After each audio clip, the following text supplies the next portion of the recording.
In the last lecture, we have started discussing the motion of a rigid body in space. It has been found that the motion of a rigid body in space can be split into two parts: a pure translation and a rotation about a point. We have also seen that the part which contributes to translation is very similar to the motion of a particle, and the whole body can be assumed to be concentrated at a point. On the other hand, it is now necessary for us to analyze in details that part of the motion of the rigid body which is about one point. It has been further shown that when a rigid body is moving with one point fixed, the motion at any instantaneous position or at any instant can be considered to be a rotation about an axis passing through that point. Thus, if this be the rigid body and this is the point about which it is executing rotation, then at any instant of time the body can be assumed to have a rotation about an axis, and instantaneously the angular velocity of the rigid body can be expressed or represented by a vector omega along the axis about which it can be considered rotating at this instant. It should be also remembered that this angular velocity vector is neither fixed in space nor fixed with respect to the material body. This executes a motion with this point O fixed in space, generating a cone which we call the space cone, say for example this, and so far as an observer attached to the body is concerned, with respect to the body this vector also executes another cone which we call the body cone, and the motion of the rigid body is equivalent to the motion generated by a pure rolling of the body cone over the space cone. And at every instant, the line along which the two cones are in contact is the instantaneous axis of rotation, and the instantaneous angular velocity is along that. Today what we will do first is discuss about the angular acceleration.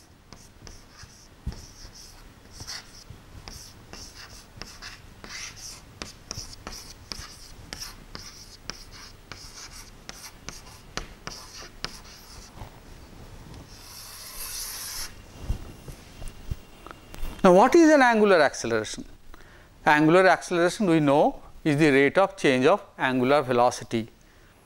Now, we should define a bit more clearly that if we have a frame of reference x, y, z which is fixed in space, and if this be the angular velocity vector at an instant, then angular acceleration is the rate of change of angular velocity omega with time as observed by an observer fixed in this fixed frame of reference.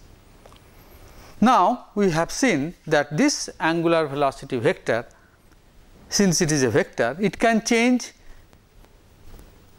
either by its change in magnitude without changing the direction. It means it can remain same in its orientation, only its length will increase, or it can remain constant in its magnitude, but the direction of this vector will change, or in general both happening simultaneously.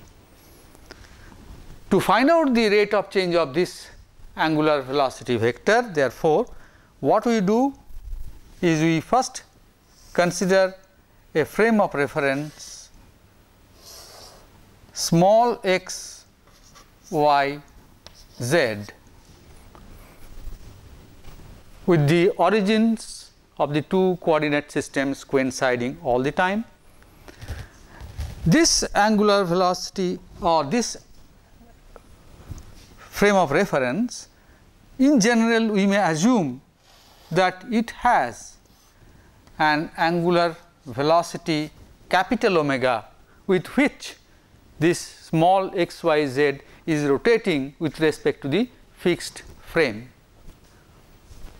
Then there are two observers, one fixed to the capital X, Y, Z frame, one attached to the YOLO X, Y, Z frame, which is not fixed in space, which is having a rotation with an angular velocity omega with respect to the fixed frame. So, now if there is any vector A, its rate of change as observed by an observer in the fixed frame of reference dA dt capital X, Y, Z can be represented as the rate of change of the same vector as observed by an observer small x, y, z plus the effect due to the rotation of small x, y, z frame. So, see that if this vector A we are talking about is rigidly attached to the small x, y, z, then to an observer in x, y, z, small x, y, z, this vector will have no change. The observer sitting outside will observe a change because this vector is rotating along with this moving frame of reference with this, and from vector calculus we know that this rate of change can be written as this.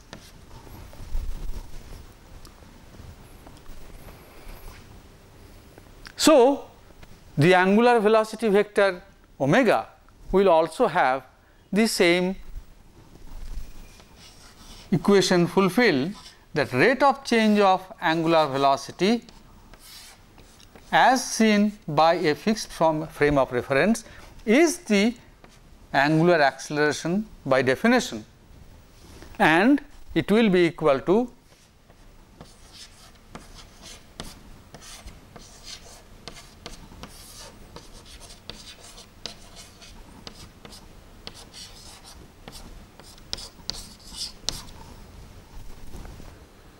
So, this is the general expression for angular acceleration of a rigid body for a motion about a point O.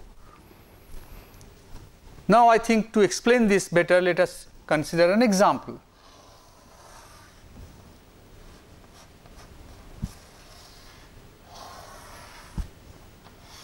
Let us take this cylinder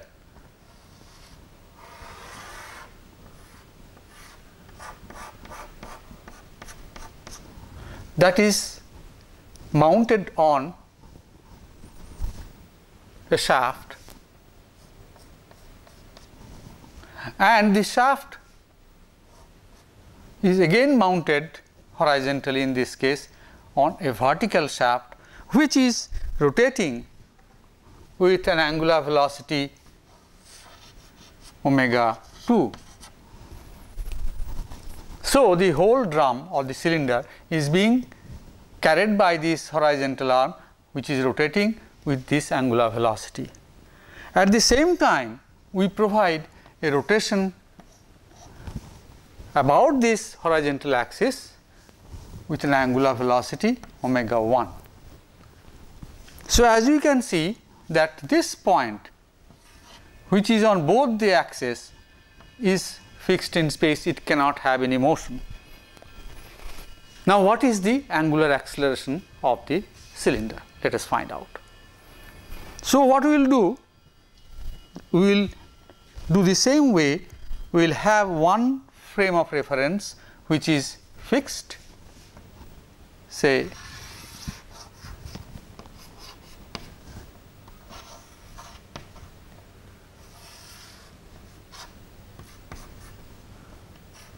this is the fixed frame of reference with this point as O.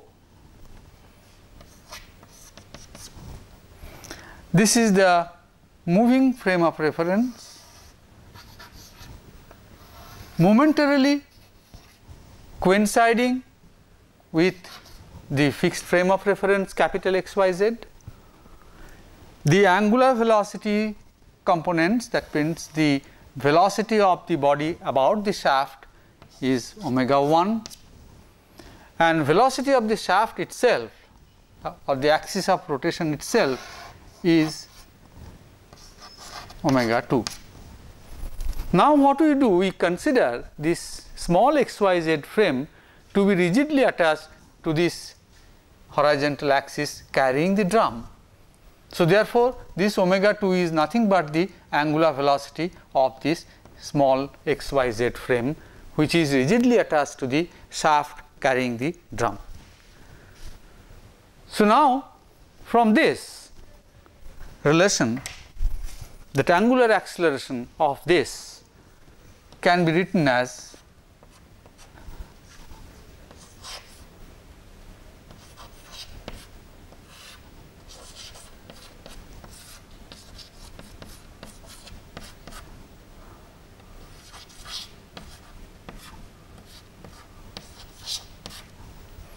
so next, therefore, next you have to find out what is the angular velocity of this drum.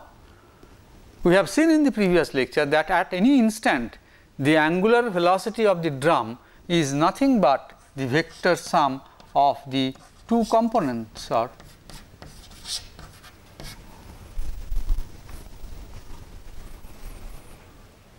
so, substituting this here, we get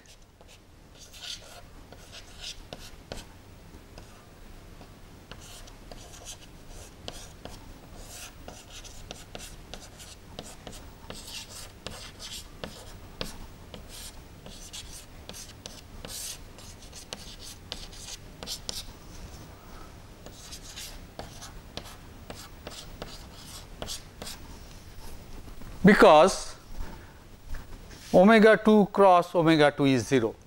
So, what remains there is only omega 2 cross omega 1.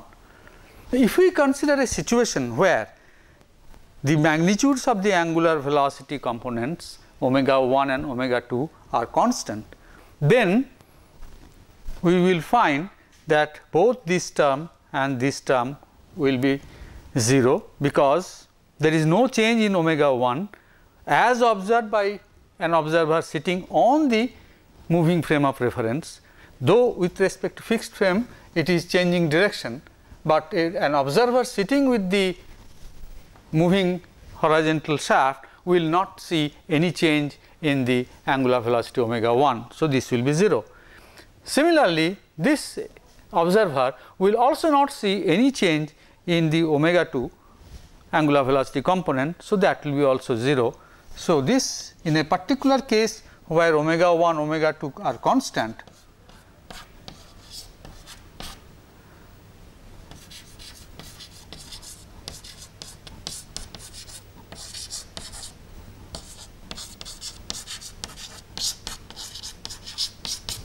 under that condition it will be simply,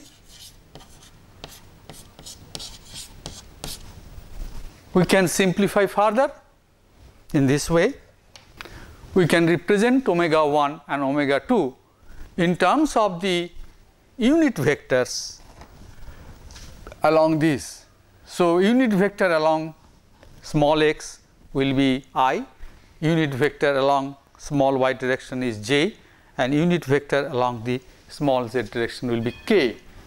So, omega 1 is equal to as per this is minus j omega 1, both its z and x components being 0, and omega 2 is equal to k omega 2, other two components, that is x and y components being 0, and the angular acceleration will be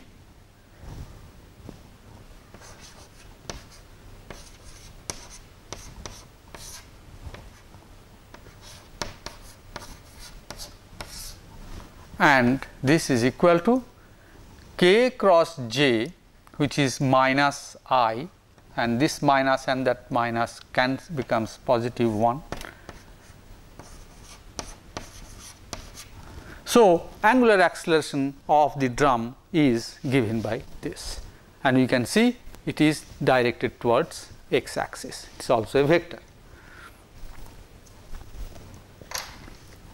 So, this completes our discussion on the motion of a rigid body. Particularly, we are interested in the motion of a rigid body with one point fixed, as we see that any general motion can be split into two parts. One is the translational motion of any point on the body and a rotation about that point, and the translational part is trivial in the sense that it represents a particle like motion. On the other hand, the motion due to rotation needs further investigation. Therefore, let us now take up the question of the quantity of motion in a rigid body when it is executing a space motion with one point fixed, or in general a space motion. So, before we discuss the dynamics, we know that we have certain quantities which represent the magnitude of motion, that is momentum, that is the general definition. So, there are two kinds of momentums we know, one is linear momentum, other is the angular momentum.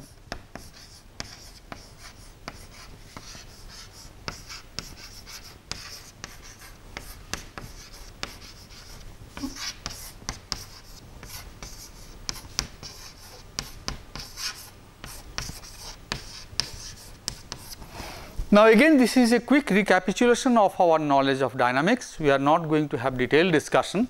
We will only derive the basic relations which we will be using for analyzing or studying the dynamics of machines or machine components. Now, here you know that a rigid body, during its discussion on kinematics we have mentioned that a rigid body is defined by a collection of infinite number of infinitesimally small point masses whose relative distances remain unchanged. So, what we can do? We can consider just one is such infinitesimal mass, say dmi, and if its velocity be vi,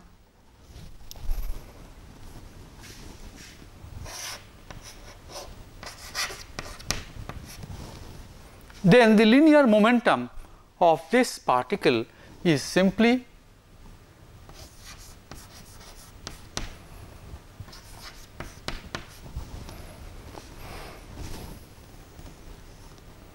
and if we sum up this quantity for all the particles constituting the body, we will get the linear momentum of the rigid body.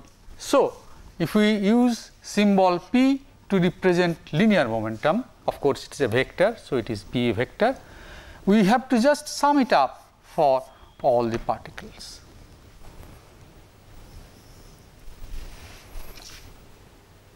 Now, we have seen that we can treat the motion of this rigid body as a translational motion of a point and a rotation of the rigid body about that point. So, this rigid body's motion will represent that a point O, it is having a velocity v O, and a rotation of this rigid body instantaneously about an axis and its angular velocity at this instant being omega.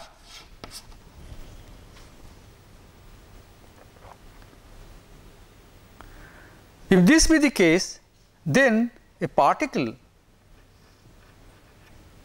of mass dmi at a location from this fixed point, say rho I vector, then we know that velocity of this with respect to this point is given by omega cross rho.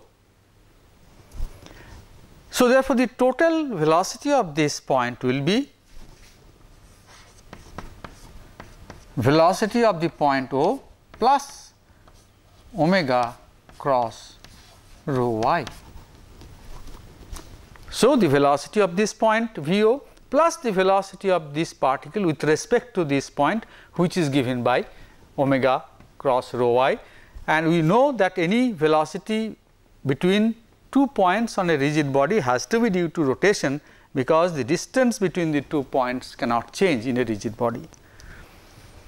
So, with this we can write now P is given by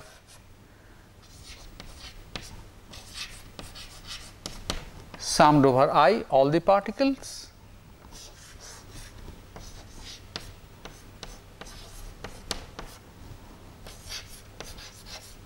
summed over all the particles.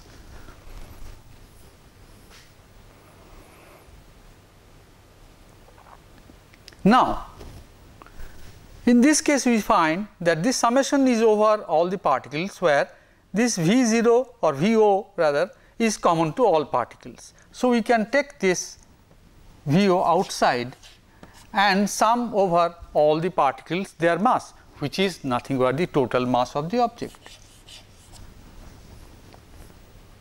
plus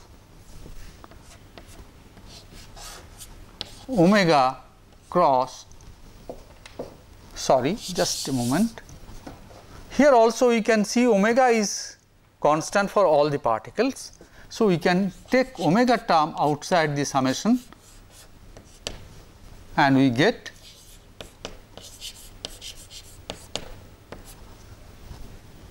this.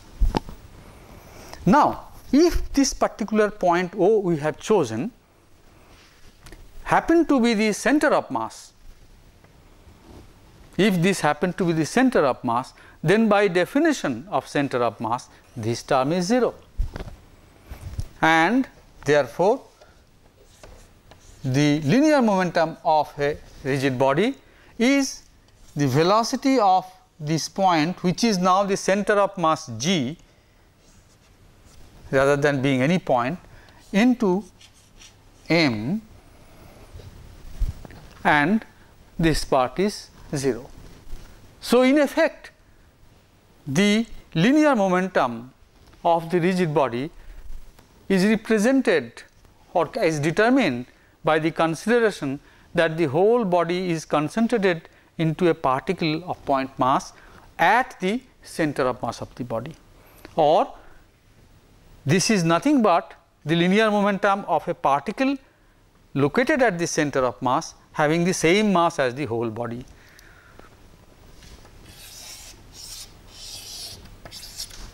This is an interesting result we have seen. Now, find out the angular momentum of a rigid body.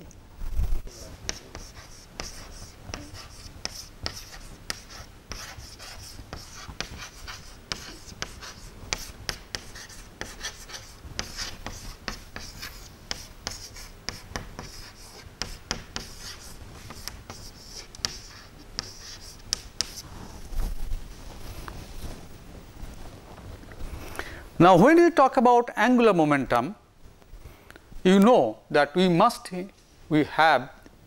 have a point about which we consider that angular momentum.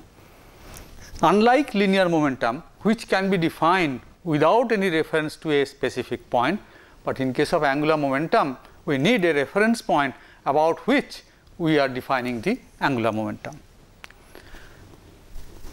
So, therefore, first let us find out the angular momentum of a rigid body about a fixed point.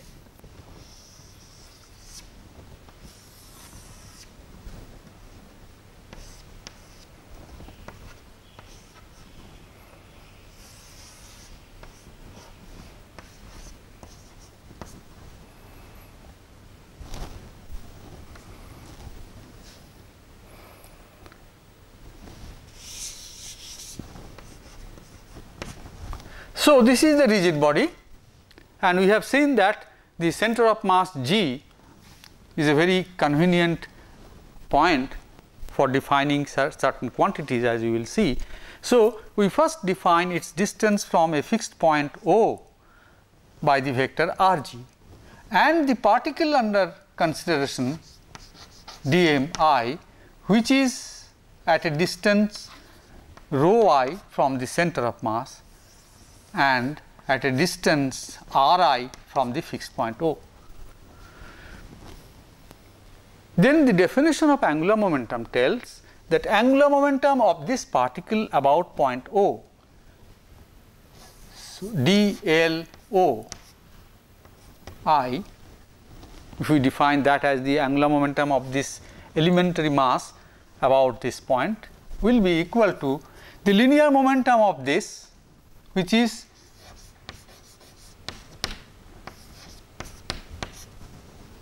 and the moment of that linear momentum about this point, which is given by. So, this is the moment of linear momentum of this particle mass, and to get the angular momentum of the whole body about this, we have to only sum it up for all the particles constituting the body. So, LO will be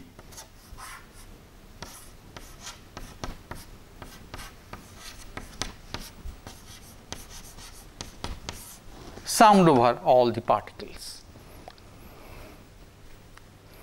Now, we have seen that the point of this mass can be also represented by the sum of two vectors. One is the position of the center of mass rg plus its location with respect to the center of mass rho I. If we do that,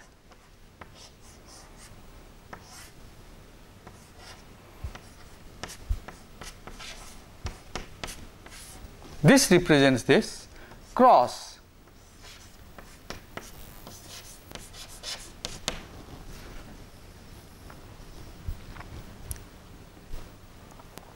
now again the velocity of this point we know can be represented as velocity of the center of mass Vg plus the velocity of this point mass about with respect to this, which is given by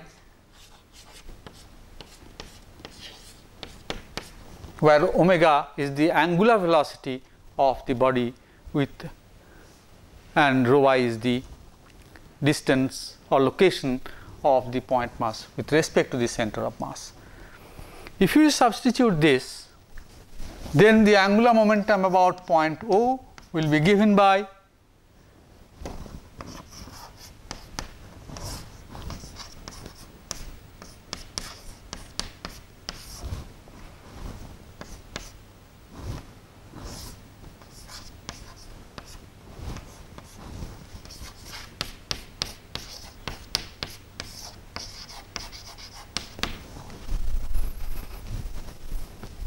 so, it is a straight substitution of Vi term there.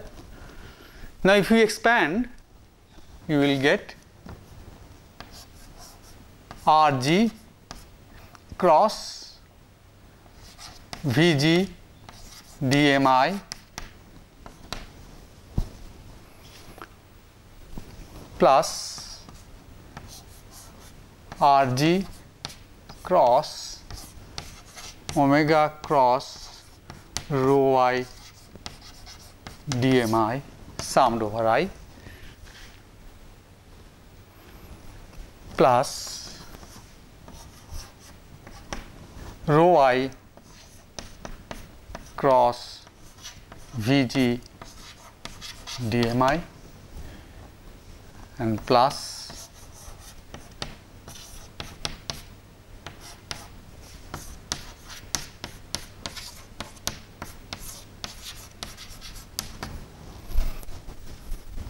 so after expansion we get these four summed up terms.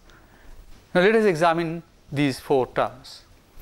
So, here you find that Rg, Vg, they are all constant and they do not change or depend on the particle we are considering. So, the summation can be taken and this represents nothing but Rg cross Vg into m, that is the linear momentum of the object.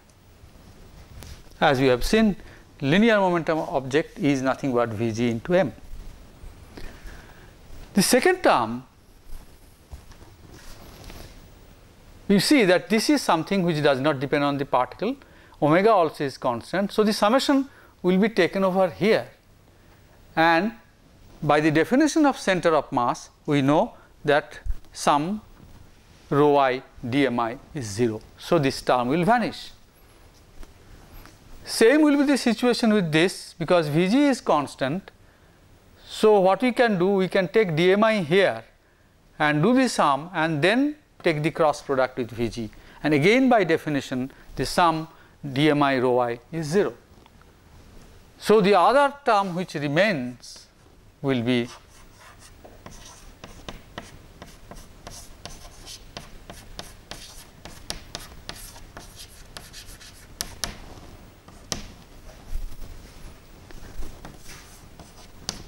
so. Thus, angular momentum of a rigid body about a point O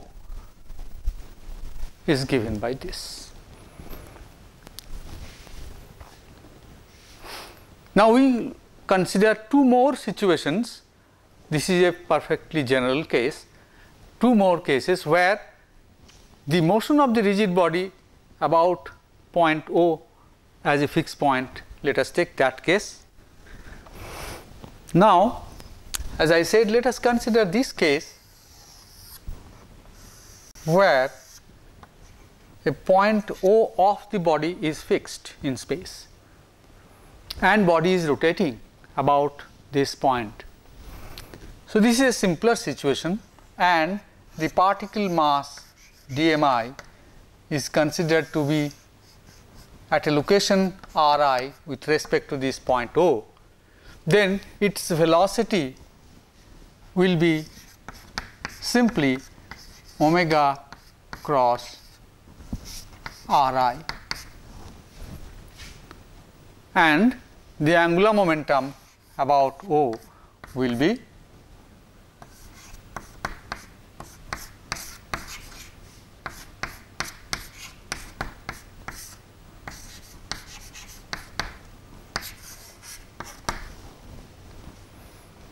so. Therefore, straightforward we come to this expression from the definition that it is nothing but the moment of all the linear momentum of all the particles summed over the whole rigid body.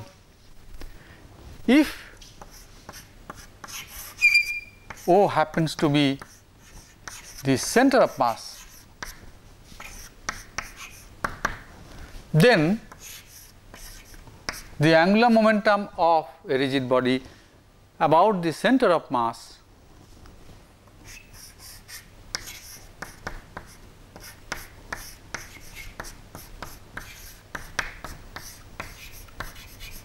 summed over all the particles.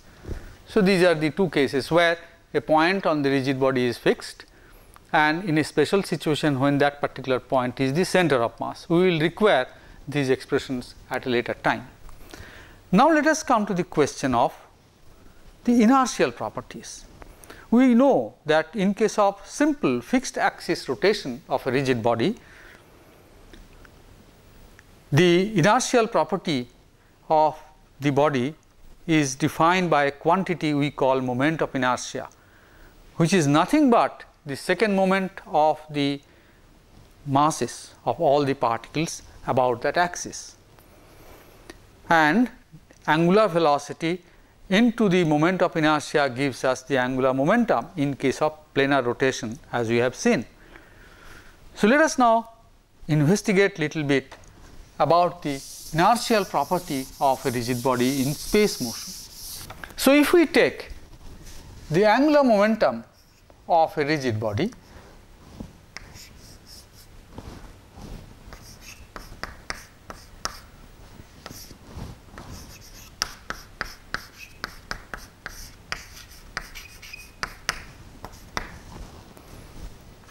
now if the particles be infinitesimally small and the number become infinitesimally large, then we know that this summation can be represented or replaced by integration over the whole body.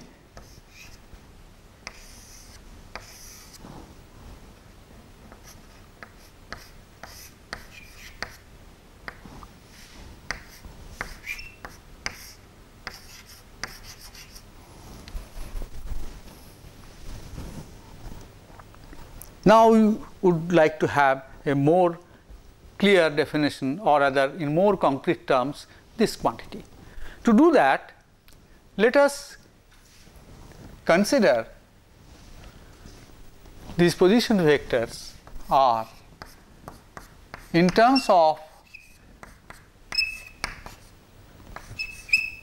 coordinate of the position of a point, which is simply if x, y, z be the coordinates, we have to fix up a coordinate system on the body.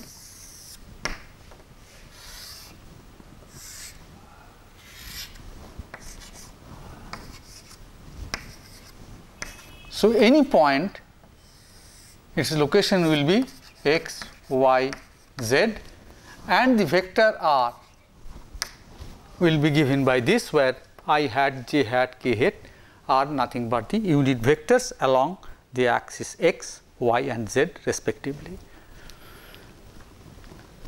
Similarly, vector omega will be also expressed in terms of the three components omega x, omega y, and omega z. Now, with this term omega cross r becomes, now when you take the cross product, then I cross I is 0, I cross j is k omega x y plus I cross k is minus j omega x z. Then next j cross I is minus k omega y x, j cross j is 0, j cross k is plus I omega y z, plus k cross I is j omega z x, plus k cross j is minus I omega z y.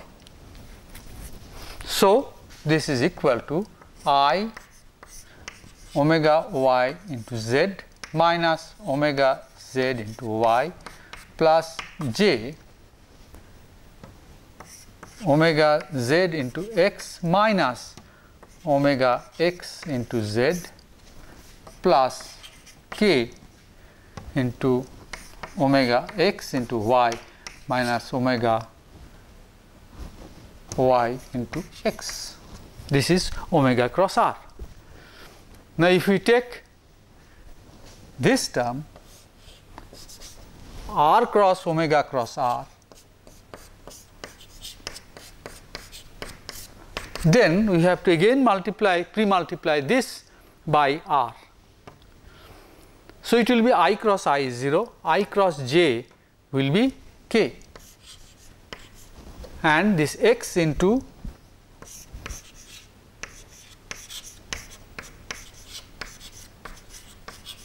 this. Next will be I cross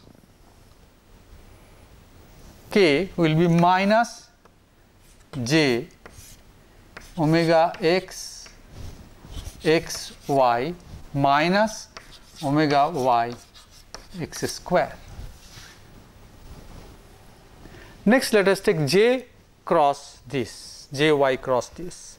So, this will be plus j cross I is minus k into this into y, that is omega y y z minus omega z y square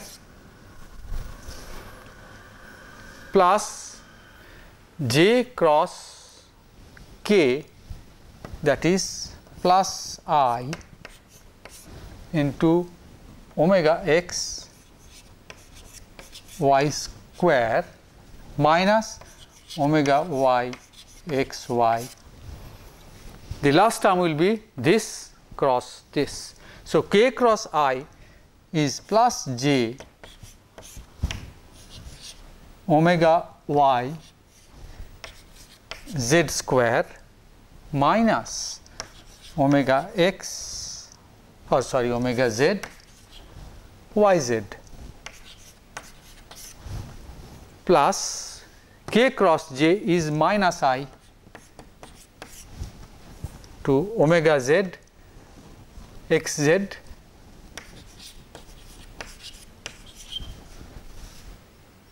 minus omega x z square, and k cross k is 0. So, that term goes. So, this is the term. Let us put it in a neater form. So, we can say that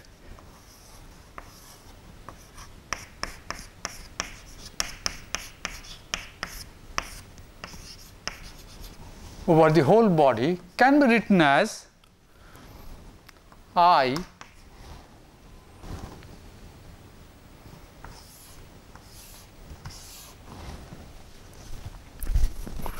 omega x y square minus omega y x y minus omega z x z minus omega x z square. So, it will be omega x into y square plus z square dm. That is one term. This is minus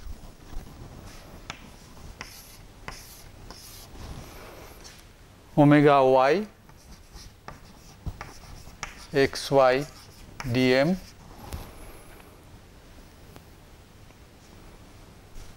minus omega z x z dm.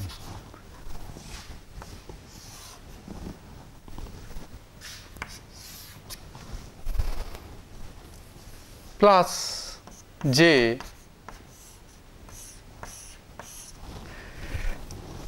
omega y z square plus omega y x square.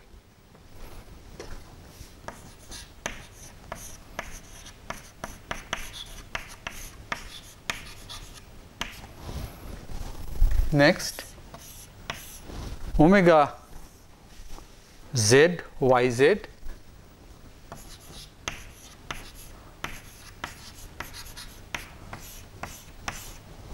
minus omega x x y.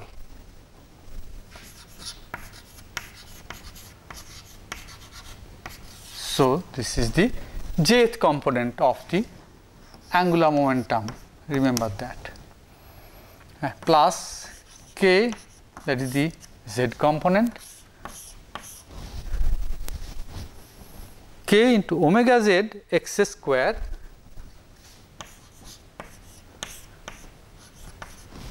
plus omega z y square, this minus minus makes plus, minus omega x omega x x z minus omega y y z. Okay. Now, let us see what we have got. So, here if we further examine, we will find this is nothing but I. Now, omega x component of the rotation or angular velocity of the rigid body, it does not depend on particle to particle. So, it can be taken out. If I take out this, then what remains inside is dm into y square plus z square. You all know that if the particle be here, then y square plus z square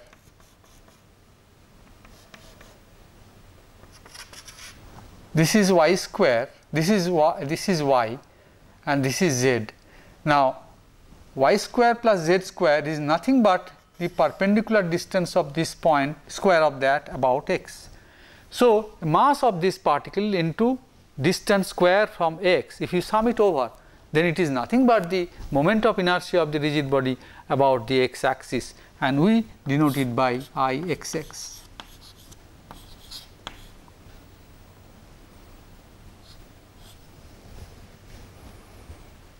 So this is nothing but omega x into Ixx minus this omega y can be also again taken out, because it does not depend on the particle position, but this quantity xy dm, that means the product of the x and y coordinate of this point multiplied by its mass summed over the whole thing, is something which we not encountered before, and we call it a product of inertia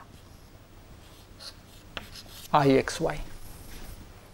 And similarly, this will be another product of inertia Ixz. So the ith component looks like this, the jth component will look like this, minus I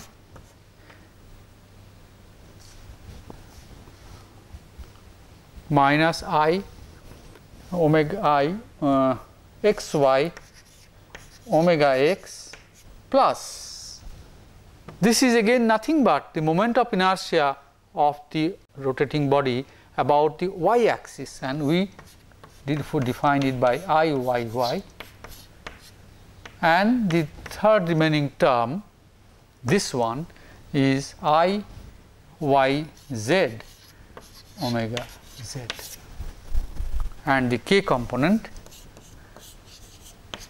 is minus, this integration is nothing but Ixz or zx omega x, this term is nothing but Izy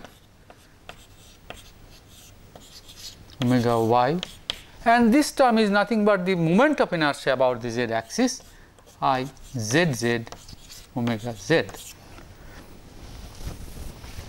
So we can also see from here that this product of inertia terms, that Ixy and Iyx will be same, Ixz and Izx we are same. So it is a symmetrical situation. So therefore now you find that in a slightly more compact form, the components of the angular momentum vectors can be written as this.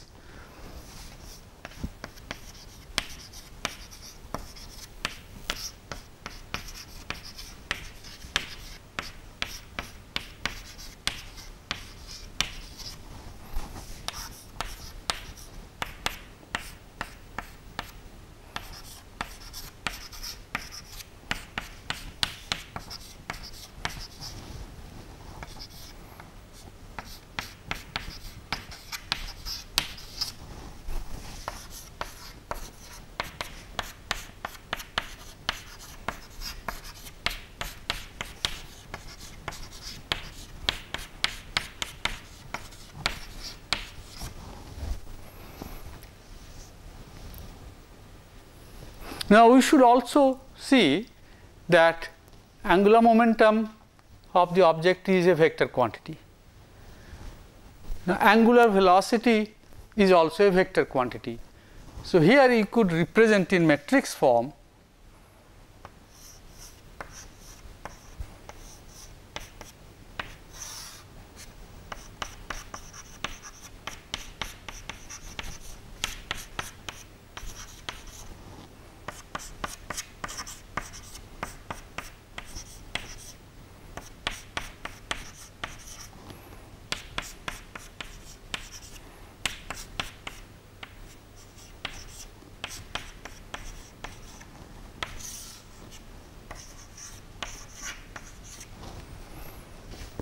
So, if you write in matrix form, we find that this column matrix, which is representing the angular momentum vector, is a product of this square matrix, which represents the inertia of the system multiplied by the column matrix representing the angular velocity vector. So, we come across a new quantity, that angular velocity vector is a product of a quantity I with angular velocity vector omega.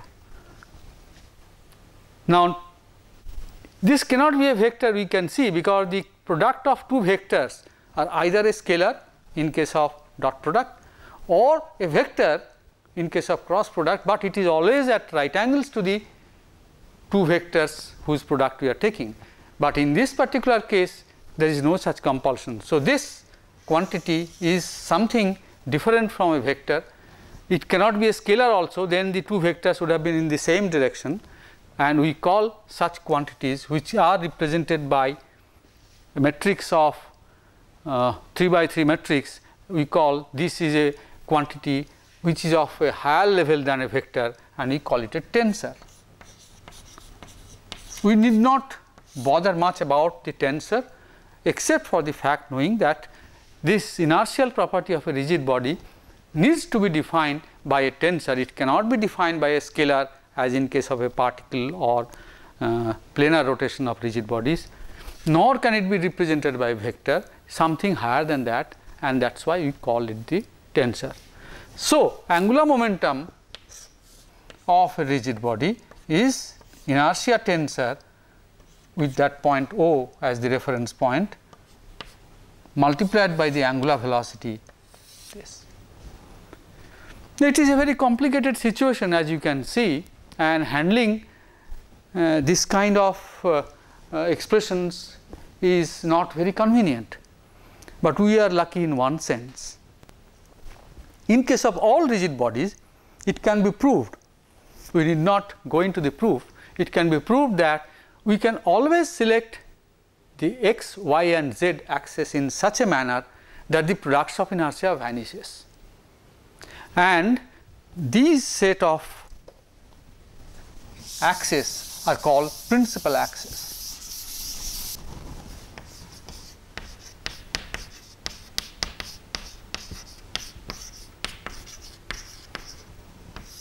So, if we align this mutually perpendicular 3 axis x, y, z along the principal axis, which always exist, then the products of inertia will vanish, and the angular momentum vector can be then represented into 3 components. 3 components will be I x x omega x, I y y omega y,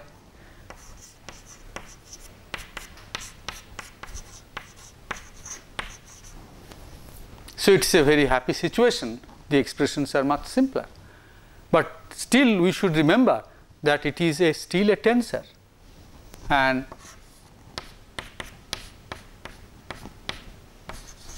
or in matrix form,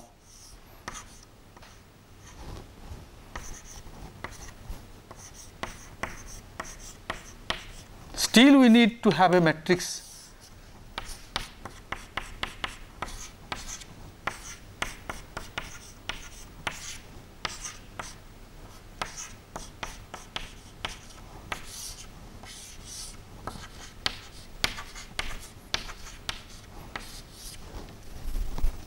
and even in such a situation we have to keep in mind that the angular momentum vector and angular velocity vectors do not coincide, except for this special situation where I x x, I y y and I z z are all equal in magnitude. So, even for the simplest possible situation where we represent the whole thing with reference to the principal axis, the angular momentum vector and the angular velocity vector, they will not be same.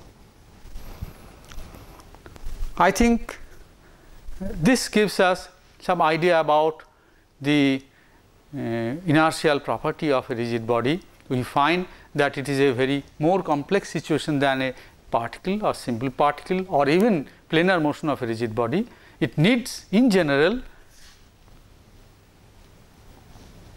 6 independent elements Ixx, Iyy, Izz and 3 products of inertia, because this is a symmetric case.